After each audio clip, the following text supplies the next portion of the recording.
حضرت خضر کے بارے میں مختلف روایات ہیں کہ یہ ولی ہیں کہ نبی ہیں، لیکن مضبوط رائے اکثر بزرگوں کی یہی ہے کہ یہ بھی اللہ کے نبی ہیں، اور بعض نے لکھا یہ ہمیشہ سے زندہ ہیں۔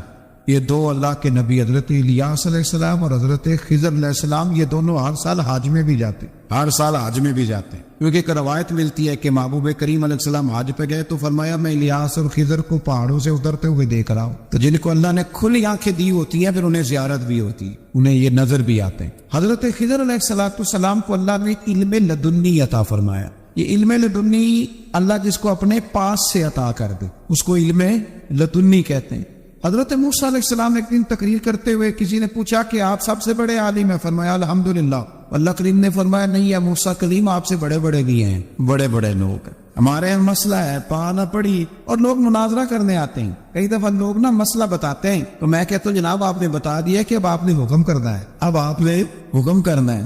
کبھی کبھی کچھ لوگ ایسی باتیں کرتے ہیں وہ جی آپ ایک بندے کا نام لیتے ہیں ذکر کرتے ہیں، تو میں نے کہا چلو ہم نے بھی کہیں کچھ پڑھا ہی ہوگا نا تبھی تو ذکر کرتے ہیں، لیکن جو آتے ہیں نا لوگ وہ مشورہ تو ہمارے دور پہ ہے نہیں، جس نے جو لائن پڑھ لی ہے وہ اس میں پکا ہو گیا، سارا نہیں نہ پڑھا، سارا پڑھے پھر بات سمجھ میں آتی ہے۔ حضرت موسیٰ کلیم اللہ کے نبی ہیں اور کیا بات ہے ان کی، اور یہ بھی اللہ کا فضل ہوا حضرت موسیٰ نے یہ بات کی تبھی تو ہمیں اتنی شاندار حکمتوں کے پھول ملے، یہ بھی حضرت موسیٰ کا ہی کمال ہے۔ تو حضرت موسیٰ نے کہا کہ اے اللہ وہ جو مجھ سے بڑا ہے عالم ہے وہ کہاں ملے گا جس سے میں حکمت کی بات سیکھوں، تو فرمایا جہاں مجمع البحرین ہے نا دو دریا ملتے ہیں وہاں وہ ملے گا۔ حضرت موسیٰ کلیم سے اللہ نے فرمایا کہ جاؤ جہاں دو دریا ملیں گے نا وہاں تمہیں وہ شخص ملے گا، تو یا اللہ میں کس طرح، فرمایا زادرہ ساتھ لے جاؤ کھانے پینے کا سامان۔ حضرت موسیٰ کلیم لے گئے، مچھلی بھی لے گئے، فرمایا یہ مچھلی جہاں تمہارے برتن سے نکل کے دریا میں داخل ہو وہاں دریا میں شگاف پڑ جائے وہاں وہ تمہیں شخص ملے گا۔ حضرت موسیٰ نے اپنے خادم حضرت یوشع بن نون علیہ السلام کو بھی ساتھ لیا، یہ بعد میں حضرت موسیٰ علیہ السلام کے جانشین ہوئے۔ یہ دونوں سفر پہ نکل گئے، ایک جگہ پہ پہنچے جہاں پہاڑ تھا ساتھ دریا بھی تھا، اس کے نیچے آرام کرنے لگے۔ حضرت موسیٰ کلیم سو گئے تو یوشع بن نون علیہ السلام موجود تھے، مچھلی جھٹ سے نکلی دریا میں داخل ہو گئی، وہاں راستہ بھی بن گیا۔ اب اٹھے حضرت موسیٰ کلیم، جب اٹھے تو فرمایا چلو چلے، تھوڑا آگے جا کے فرمایا بھوک لگ رہی ہے کھانا تو نکالو۔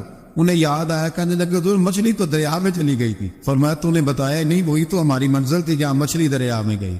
پھر وہاں سے واپس آئے قدموں کے نشانوں پہ، وہاں پہنچے جہاں مچھلی گئی تھی، تو وہاں ایک شخص لیٹا ہوا تھا چادر لے کے، آپ نے سلام لی تو انہوں نے کہا وعلیکم السلام یا موسیٰ کلیم اللہ۔ تو آپ نے فرمایا آپ کون ہے؟ فرمایا میں وہی ہوں جس کو آپ تلاش کر رہے ہیں۔ تو فرمایا آپ نے مجھے کیسے پہچانا؟ فرمایا جس رب نے تمہیں بھیجا ہے نا اس نے ہی مجھے بتایا ہے کہ موسیٰ آ رہے ہیں، موسیٰ آ رہے ہیں۔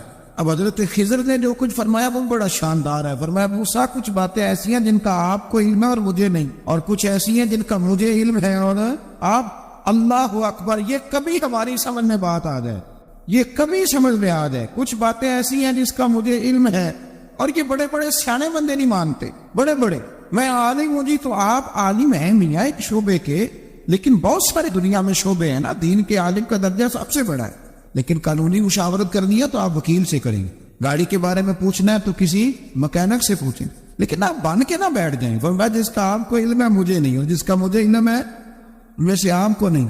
تو کہا میں پھر آپ کے ساتھ رہنا چاہتا ہوں اور میں وہ سیکھنا چاہتا ہوں جو آپ بتا رہے ہیں۔ حضرت خضر فرمانے لگے صبر کر لیں گے میرے ساتھ، یہ سب سے مشکل کام ہے، یہ سب سے، یعنی ہر بات کی تو یہاں لوگوں کو وضاحت چاہیے، کھانسے بھی تو آپ کو بتانا پڑے گا کھانسے کیوں، ہنسے بھی تو آپ کو بتانا پڑے گا ہنسے کیوں۔ بھئی بزرگ ہیں، بزرگوں کی باتوں میں حکمتیں ہوتی ہیں، لیکن ہم حکمت کی طرف جانے کو تیار نہیں ہوتے، ہمیں تو فوری طور پہ جواب چاہیے، حل چاہیے۔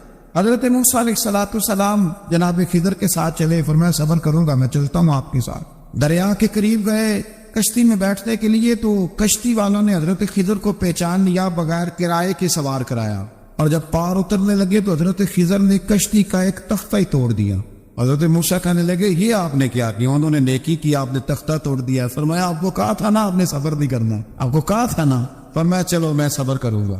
تھوڑا آگے گئے تو ایک نوجوان لڑکا ابھی چھوٹی عمر ہے وہ ملا، حضرت سیدنا خضر علیہ السلام نے اسے قتل ہی کر دیا۔ فرمانے لگے آپ نے قتل ہی کر دیا؟ ایک قرآن مجید ہے بھائی، میں کبھی کبھی سوچتا ہوں یہ ہم کسی درویش کی بات سناتے تو بندے اڑ جاتے، فتوے نکلتے کہ نہ نکلتے؟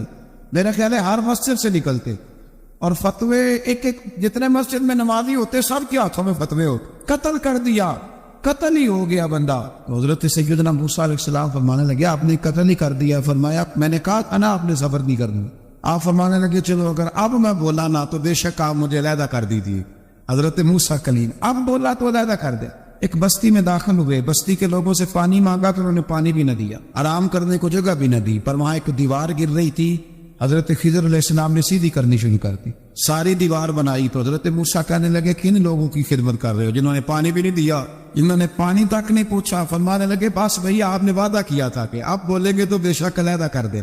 آپ بولیں اب آپ کا اور میرا ساتھ علیحدہ نہیں چل سکتا. آپ بولیں جو بول پڑے نا غلامی کرے تو رستے لمبے چلتے ہیں, اور جو بولے نا جس کو وضاحت چاہیے ہو وہ غلام نہیں ہوتا, اس کے ساتھ پھر باتیں لمبی.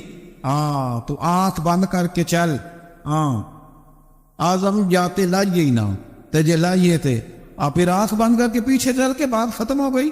حضرت خضر علیہ السلام نے جب کہا نا کہ اب آپ کا وعدہ ختم ہو گیا, فرمایا اب میں آپ کو جانے سے پہلے حکمت بتاتا ہوں. یہ وہ علم ہے جو اللہ نے مجھے اپنے پاس سے عطا فرمایا ہے. یہ وہ ہے جو علم لدنی ہے. کہا جناب کیا مطلب؟ فرمایا وہ جو میں نے تختہ توڑا تھا نا, تو یہ مسکین بچے ہیں جن کی کشتی تھی, تو دریا کے اس پار بادشاہ کھڑا تھا, وہ جو صحیح کشتیاں ہوتی تھی قبضے کر لیتا تھا, اور جو تھوڑی سی ٹوٹی پھوٹی ہوتی تھی نا وہ چھوڑ دیا کرتا تھا. تو میں نے تھوڑی سی کشتی ان کی اس لیے توڑ دی ہے تاکہ دیکھے گا تو چھوڑ دے گا, اس لیے میں نے بھلا کیا ہے. اور فرمایا وہ جو بچہ میں نے قتل کیا نا وہ شروع سے ہی کفر کا دین دادا تھا, اس کے ماں باپ نیک تھے. اگر بڑا ہوتا جوان ہوتا تو ہو سکتا ہے ماں باپ کو بھی کفر میں مبتلا کر دے. اب اس کے بدلے اللہ انہیں صالح بیٹا عطا فرمائے. تو یہ بھی میں نے اللہ کے دیے ہوئے علم سے کیا. اور فرمایا یہ جو دیوار میں نے نبی ہو کے یا ولی ہو کے مزدوری کر کے دیوار بنائی ہے نا, اللہ اکبر. فرمایا یہ دیوار عام لوگوں کی نہیں, یہ یتیم بچوں کا خزانہ ہے دیوار کے نیچے. یہ گر جاتی تو خزانہ ظاہر ہو جاتا, اور بچائی اس لیے ہے کہ وَكَانَ أَبُوهُمَا صَالِحًا, ان بچوں کا باپ نیک آدمی تھا. ان کا باپ قاضی ثناء اللہ صاحب پانی پتی فرماتے ہیں ڈائریکٹ باپ نہیں تھا, 7ویں نسل میں جا کے باپ بنتا تھا. سن لے یہ بھی بات, ایک بندہ نیک ہو تو اس کی 7 نسلوں تک رب خزانوں کی بھی حفاظت فرماتا ہے.